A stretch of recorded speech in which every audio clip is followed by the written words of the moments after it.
आपके पास fungal infection के daily basis पे पेशेंट आएंगे, यानी अगर आप स्किन की प्रैक्टिस नहीं भी कर रहे हैं तो भी आपके पास डेली के 2-4 पेशेंट आपको फंगल इन्फेक्शन के आएंगे, और ऐसे पेशेंट्स आएंगे जिनको रेजिस्टेंस डेवलप हुआ है। रेजिस्टेंस डेवलप होने का मतलब क्या है कि ऑलरेडी उन्होंने एंटी फंगल खाया है, एंटी फंगल से रिजल्ट आना बंद हो गए हैं और वो क्रॉनिसिटी में चले गए हैं, मुजमिन कंडीशन में चले गए हैं। तो यहाँ आपको एक बेहतरीन जो है एक अपॉर्चुनिटी है यूनानी मेडिसिन से फंगल इन्फेक्शन को जो है पूरी तरह ठीक करने की, और जिसका एक ही तरीका है वो है फंगल इन्फेक्शन को अलग अलग मिजाजों में आप कैटेगराइज करोगे तो ही आप लोगों को इंशाल्लाह परफेक्शन आएगा रिजल्ट्स में। ठीक है, यूनानी मेडिसिन में सिर्फ मुसफ़ियात ही अकेले नहीं है। ठीक है, यूनानी मेडिसिन में आप लोगों को अलग अलग मिजाजों में अलग अलग जो है एंटी फंगल ट्रीटमेंट मिलेगा, तो जिसको जो है मैं आप लोगों को आज उसको डिस्क्राइब करूंगा। ठीक है, तो बेसिकली फंगल इन्फेक्शन को यूनानी में क्या बोलते हैं?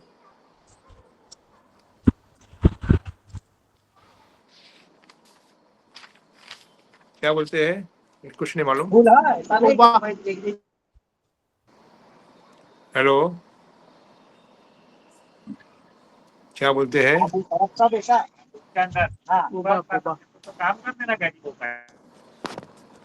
Can anybody tell loudly?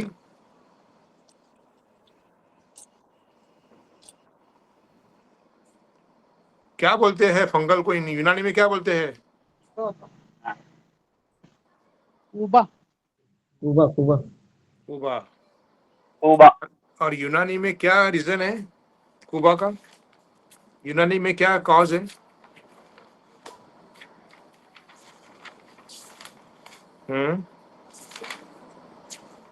मालूम है?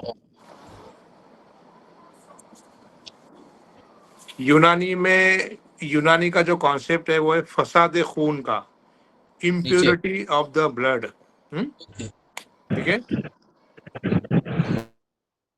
मॉडर्न में अगर हम देखेंगे, मॉडर्न क्लासिफिकेशन में अगर आप देखोगे तो सतही एक है फंगल इन्फेक्शन, ठीक है, सुपरफिशियल जिसको बोलते हैं, एक है सबक्यूटेनियस, एक है डीप माइकोसिस, और एक है अपॉर्चुनिस्टिक फंगल इन्फेक्शन, यानी किसी दूसरे इन्फेक्शन की वजह से, जैसे कैंसर की वजह से या HIV की वजह से होने वाला जो फंगल इन्फेक्शन है जिसमें इम्यूनिटी डाउन होती है तो फंगस ग्रो होता है। ये अलग अलग टाइप से। हमारा जो आज का जो लेक्चर लेने का मकसद है वो प्योरली हम जो है, जो हमारी जनरल प्रैक्टिस में जो फंगल इन्फेक्शन के पेशेंट्स आते हैं उसके बारे में बात करेंगे हम लोग। अभी इसके अगर हम लोग रीजंस के बारे में बात करेंगे तो everybody will agree with me that ये पुअर हाइजीन की वजह से होता है, स्वेटिंग की वजह से होता है। ठीक है, और ये जो है क्लोथिंग की, टाइट क्लोथिंग की वजह से होता है, या वेंटिलेशन सही तरीके से कपड़ों में से वेंटिलेशन नहीं हो रहा है उसकी वजह से होता है, या कुछ लोग बोलेंगे डायबिटीज़ पेशेंट को फंगल इन्फेक्शन ज़्यादा होता है क्योंकि डायबिटिक पेशेंट इसके लिए बहुत ज़्यादा प्रोन होते हैं। उसके अलावा जो स्टेरॉइड्स की वजह से फंगल इन्फेक्शन होता है, HIV की वजह से होता है। ये सब हम लोग इस चीज़ को जो है वो फंगल इन्फेक्शन के रीजंस और टाइप्स को हम लोग डिस्क्राइब करेंगे। यूनानी की बात करेंगे तो यूनानी में भी जो है बुरुदत और रुतूबत, ये दो कैफियत को फंगल इन्फेक्शन के लिए जो है वो उसकी वजह बताई गई है। फसाद खून, खून में टॉक्सिन्स का जमा होना, इम्तलाई कैफियत का जमा होना, इम्तियाली कैफियत का होना, इम्तिला जिसको बोलते हैं।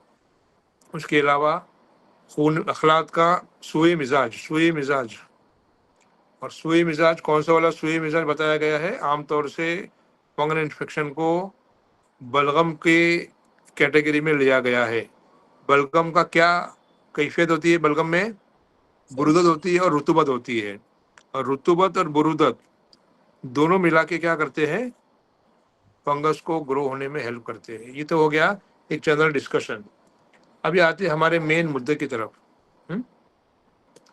फंगल इन्फेक्शन में अगर आप लोगों ने देखा होगा तो सूजन होती है जिसे हम लोग इन्फ्लामेशन कहते हैं, स्किन केराटिनाइज्ड हो जाती है, इचिंग होती है, स्केलिंग होती है और रेडनेस होती है। हाँ, ठीक है। तो ये है एक जनरल डिस्क्रिप्शन फंगल इन्फेक्शन का। अब मेरा अपना जो मानना है, मैंने जो फंगल इन्फेक्शन मेरे प्रैक्टिकल लाइफ में ट्रीट किया हूँ, उसको मैं 3 अलग अलग कैटेगरी में उसको आप लोगों को समझाता हूँ। कूबा सफरावी, कूबा बलगमी, हाँ, और कूबा सौदावी। दमवी भी थोड़ा बहुत डिस्क्राइब करेंगे जितना मैं आपको बता सकूंगा, लेकिन आप लोग ये 3 चीज़ों के ऊपर आप आ जाइए। हाँ, सबसे ज़्यादा कॉमनली आप लोगों को आपकी प्रैक्टिस में जो फंगल इन्फेक्शन देखने को मिलेगा, जिसके रिजल्ट्स नहीं आते हैं, वो है सफरावी। क्या है वो? क्या है? सफरावी। सफरावी फंगल इन्फेक्शन को कैसे आप लोग जो है डायग्नोस करोगे? नब्ज अपनी जगह, बॉल अपनी जगह, बराज अपनी जगह, लेकिन 2 ऐसी चीज़ें हैं बेसिक जो आपको अपने प्रैक्टिस में लाना चाहिए। वो है अलामात, उस फंगल इन्फेक्शन की अलामात क्या आप लोगों को डिस्क्राइब हो रही है, और दूसरा है उसका मुआयना, इंस्पेक्शन। ठीक है। तो अलामत के अंदर हमको ये मिलेगा कि सफरावी फंगल इन्फेक्शन में आमतौर से इचिंग बहुत ज़्यादा होती है, बर्निंग होती है, जलन होती है, चुभन होती है, और सुर्खी बहुत ज़्यादा होती है। और सबसे इम्पॉर्टेंट इसके अंदर फंगल इन्फेक्शन के लिए जो सफरावी का सबसे इम्पॉर्टेंट जो उसकी जो है साइन है, और वो ये है कि ये जो है वो कॉन्टेजियस होता है। कॉन्टेजियस का क्या मतलब है? हाईली कॉन्टेजियस का क्या मतलब है? लोगों से फैलने कि टच कि करने ये फैल जाती कॉन्टेजियस है। मतलब एक से दूसरे को होता है, और अगर सेम पेशेंट में है तो तेजी के साथ जो है वो उसकी स्किन को ज़्यादा से ज़्यादा स्किन का एरिया कवर होता है। जैसे आपने देखा होगा पेशेंट को आ, आ, जो है अम्बिलिकस के नीचे का पूरा एरिया भर जाता है, या पूरा बटक्स का एरिया भर जाता है, थाइस के अंदर चला जाता है। ठीक है, आपने देखा है ना ऐसे केसेस? देखें सर। सर, देखें। तो वहां पर आप लोगों को उसको डायग्नोस करना है कि सफरावी है। हाँ, ठीक है, समझ में आ गया?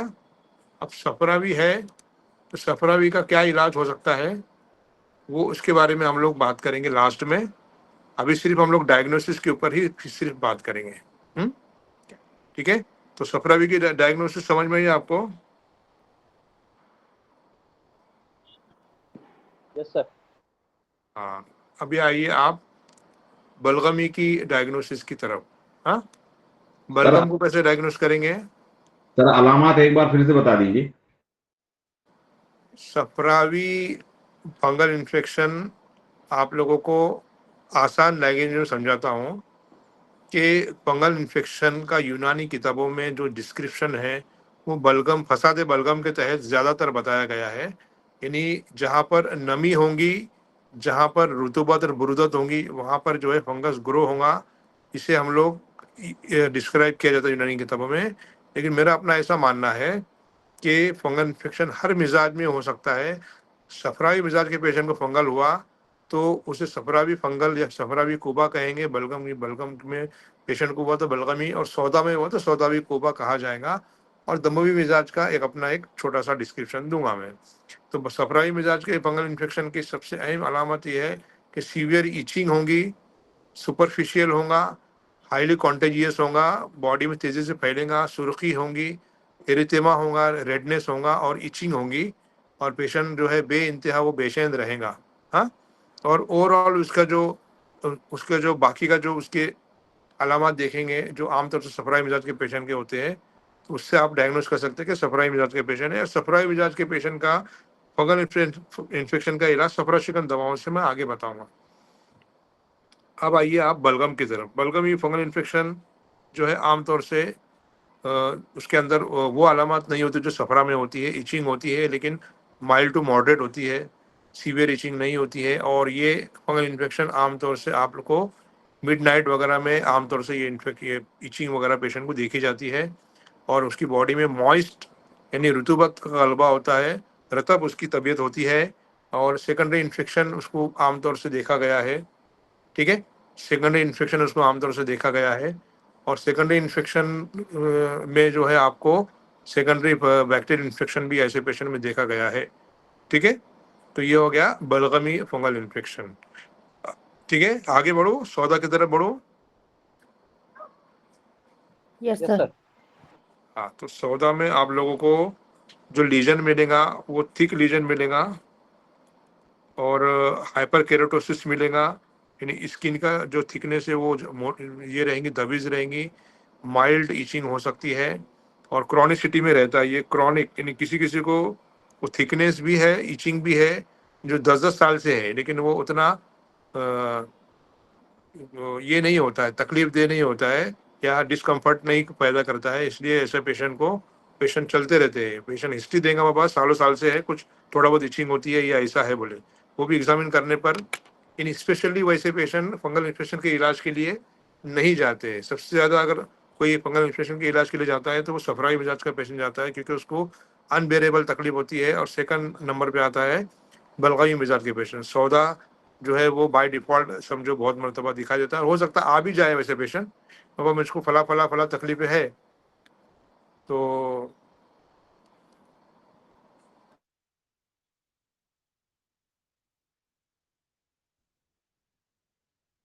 आप लोगों को मेडिसिनल रिक्वायरमेंट है तो सिंगल ड्रग और कॉम्बिनेशन में यूनिस भाई आपको दे देंगे।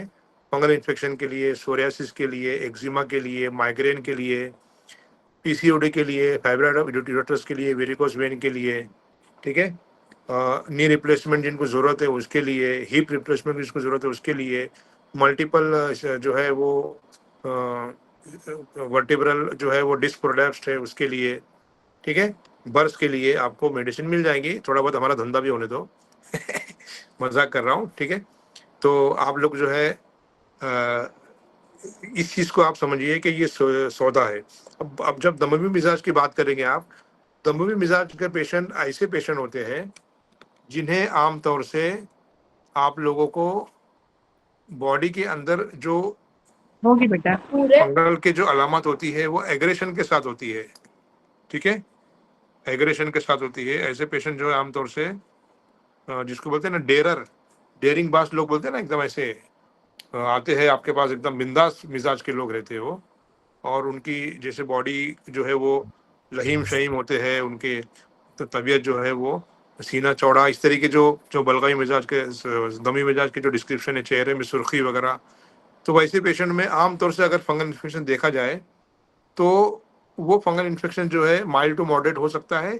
और ऐसे पेशेंट में एक ही चीज़ आप लोग समझ के चलिए, ऐसे पेशेंट में आप लोगों को फसद करने से डेफिनेटली वो फंगल इन्फेक्शन में फ़र्क पड़ता है। एक ही मिजाज में फसद आराम देता है, वो दमवी मिजाज है। 50 ml 100 ml ब्लड निकालिए महीने में एक बार, तो फंगल इन्फेक्शन के साथ साथ उनकी बाकी की ओवरऑल जो हेल्थ भी बहुत अच्छी तरीके से इम्प्रोवाइज होती है। ये चारों मिजाज का डायग्नोसिस, ये लेक्चर के ट्रीटमेंट की बात कर रहा हूँ, करूँगा मैं अभी थोड़ी देर में, लेकिन आप लोगों को जिस ग्रुप में है उस ग्रुप में एक लाइन लिखना है अगर आपको लेक्चर से कुछ फ़ायदा हुआ होगा तो, ताकि लोगों को यूनानी पे भरोसा आए। यूनानी मेडिसिन एक बेहतर तरीके से आप लोगों को जो है वो आप लोगों के क्रॉनिक डिजीजेज में एक बेहतर रोल अदा कर सकता है। आप लोग एक बेहतर जो है स्किन स्पेशलिस्ट बन सकते हो। यूनानी मेडिसिन के अलावा कोई ऐसी मेडिसिन है नहीं जो स्किन में एक बेहतर काम कर सके, और उसकी एक ही वजह है कि आप लोगों ने कैटेगराइज करना है। आज मैं आपको एक बेहतरीन केस आपको डिस्कस करता हूँ।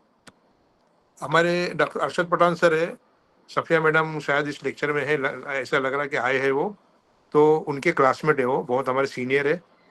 तो उनकी क्लिनिक उन्होंने शुरू किया, पॉलीक्लिनिक, तो उनके वहाँ पर उन्होंने मुझको एज ए यूनानी ऑन्कोलॉजिस्ट अपॉइंट किया है, तो मैं हफ्ते में एक बार जाता। तो पहला केस उन्होंने मुझको दिया सर ने, वो केस था CML। CML का क्या मतलब है दोस्तों?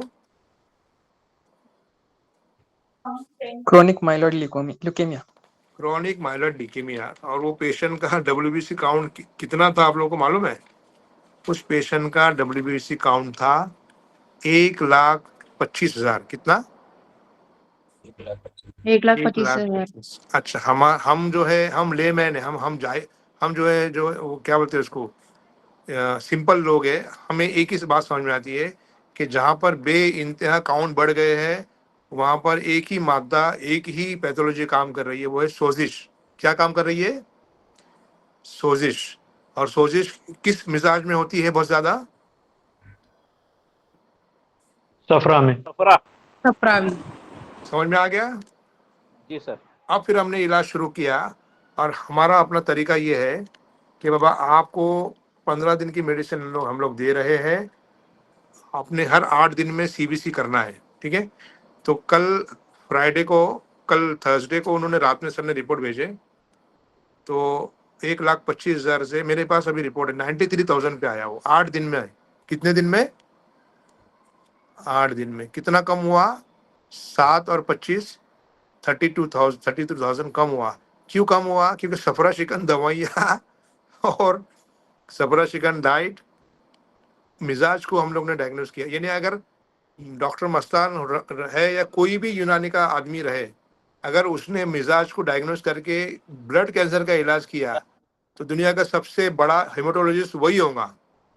बात समझ में आ गई? समझ में आ गई? Yes sir. थोड़ा सा लग रहा है कि नहीं? थोड़ा सा आपको क्या बोलते हैं उसको, थोड़ा फख्र महसूस हो रहा है कि नहीं यूनानी मेडिसिन पे? बहुत ज्यादा सर। ऐसे कई केसेस है अल्हम्दुलिल्लाह, पहला केस नहीं है, ऐसे कई केसेस है। एक पेशेंट का हमने इलाज शुरू किया था, 35-40,000 WBC था, 15 दिन को चेक किया, धीरे धीरे कम होते होते 8,000 पे आया वो, क्योंकि हमने उसको डायग्नोस किया मिजाज के हिसाब से। बहरहाल यहाँ पर हम लोग बात करेंगे फंगल इन्फेक्शन की। तो आप लोगों को अगर सफरावी मिजाज का पेशेंट आता है और उसे फंगल इन्फेक्शन होता है तो उसको बेहतरीन अगर आप लोगों को दवाइयाँ देनी है तो लोकल एप्लीकेशन की पहले बात करेंगे। लोकल एप्लीकेशन में आप आइए, plain Betadine solution, plain Betadine solution लीजिए आप। बीटाडीन सॉल्यूशन यूनानी है कि मॉडर्न है वो मुझको नहीं मालूम, एक सॉल्यूशन है, आप इस्तेमाल कीजिए, मुसक्किन है वो, दाफे अफूनत है, दाफे सोजिश है वो, ठीक है? तो बीटाडीन सॉल्यूशन यूज़ कीजिए, बेहतरीन रिजल्ट है।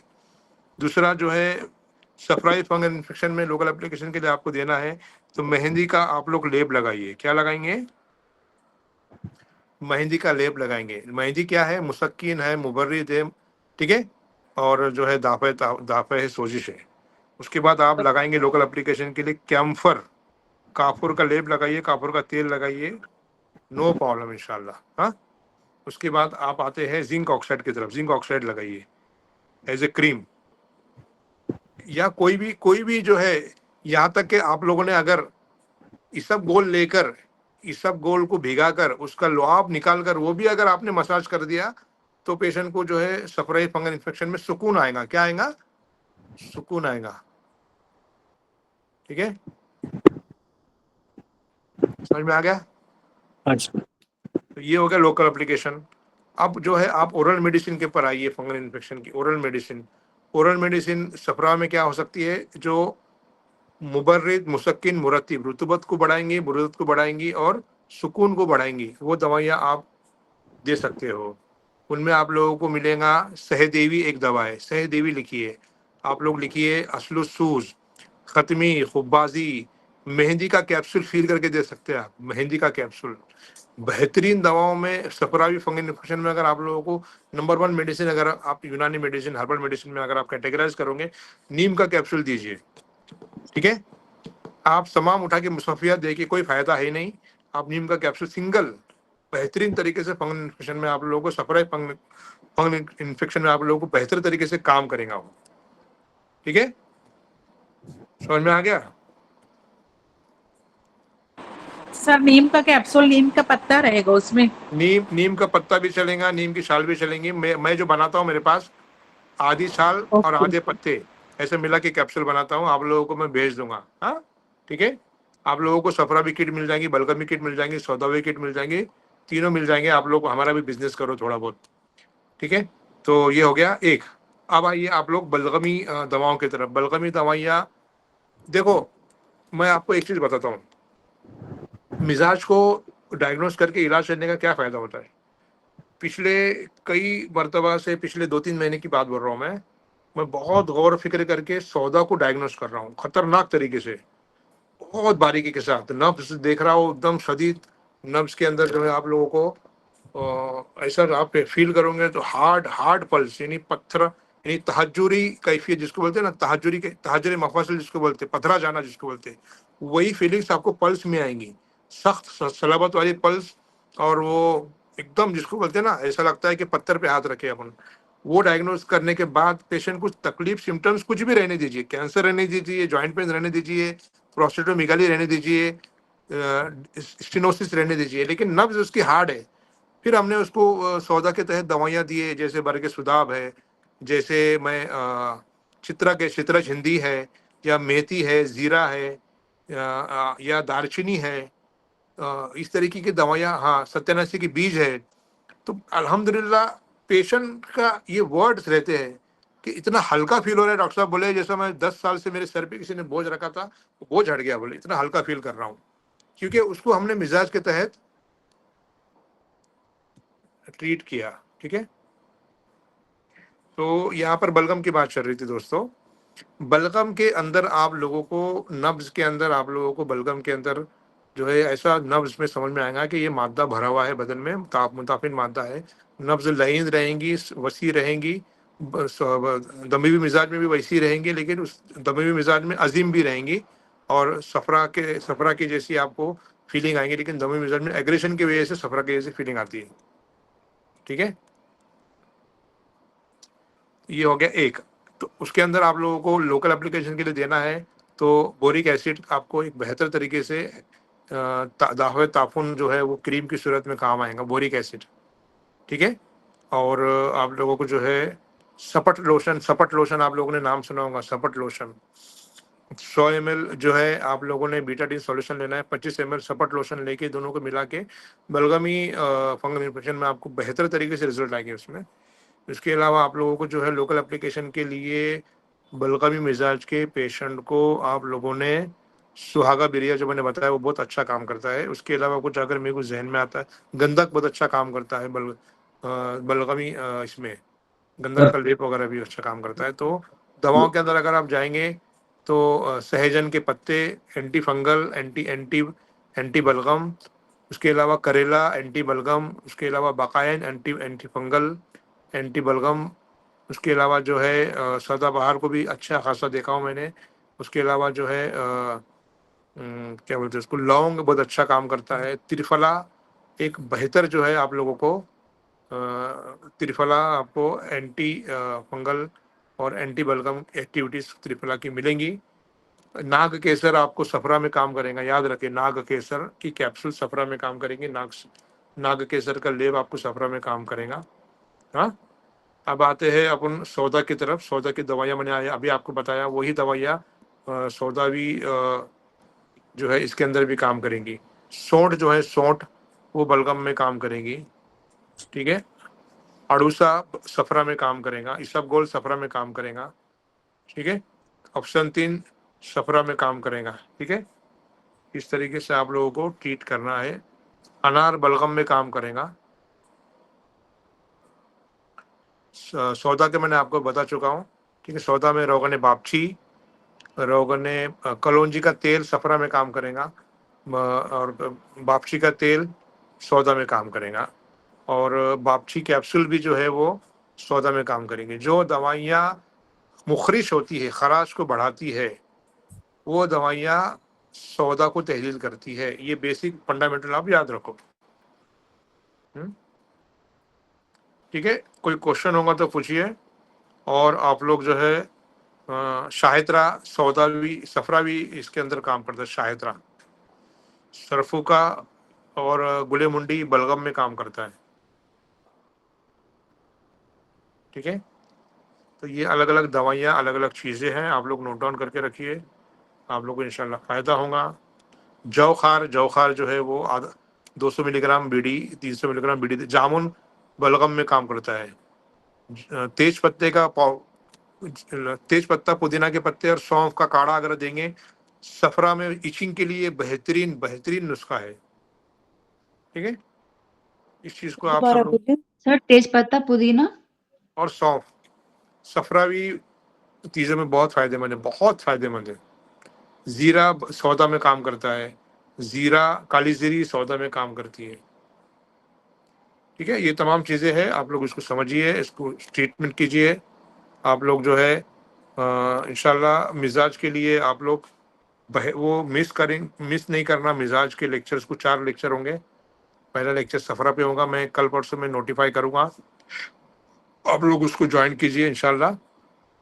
और अगर कोई क्वेश्चन होगा तो अभी पूछिए, otherwise I will conclude the lecture. ठीक है, सर कलौंजी का तेल काय में यूज करेंगे सर? सफरा सर बीटाडीन 100 ml के साथ में आपने वो सफद लोशन जो बताया सर वो बता दीजिए, समझ में नहीं आया वो। सफर लोशन आपको मेडिकल स्टोर में मिलेगा। सर वो इसके लिए सैलिसिलिक एसिड है, वो सैलिसिलिक एसिड। अच्छा सैलिसिलिक एसिड, ओके। सर कलौंजी सफरा में सौदा में? सफरा सफरा। कलौंजी सफरा चिकन है, कम क्वांटिटी में। सर तेज पत्ता पुदीना और सौंफ सफरा में यूज करते क्या सर? सफरा चिकन नुस्खा है, बेहतरीन नुस्खा है सफरा चिकन। सफरावी डायरिया, सफरावी वॉमिटिंग, सफरावी इचिंग बर्निंग, सफरावी पाइल्स, ठीक है, तमाम चीज़ों में आप लोगों को इस्तेमाल होगा। सर सफरा में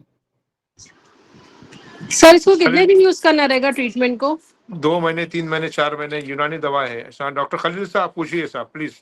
सर सफरा में जिंक ऑक्साइड, कापूर और नारियल का तेल अगर यूज किया तो बहुत अच्छे रिजल्ट मिलते हैं सर। हाँ, देखिए डॉक्टर साहब से नॉलेज हासिल कीजिए। डॉक्टर साहब ने एक मुजरब नुस्खा बताया, इसके लिए डॉक्टर साहब का शुक्रिया अदा कीजिए। डॉक्टर साहब नुस्खा आप रिपीट कीजिए डॉक्टर साहब प्लीज। सर 50 ml नारियल के तेल में 5 ग्राम जिंक ऑक्साइड और आपने 2-3 ग्राम कापूर पीस के डाल लिए और उसको लगा तो बहुत अच्छे रिजल्ट मिलते हैं सर। नुस्खा रिपीट करो एवरीबॉडी, समझ में आ गया? रिपीट 50 ml नारियल का तेल, देखिए 50 ml नारियल का तेल, उसके बाद उसमें 5 ग्राम जिंक ऑक्साइड जिसे हम लोग यूनानी में सफेदा काशगरी बोलते हैं, और 2-3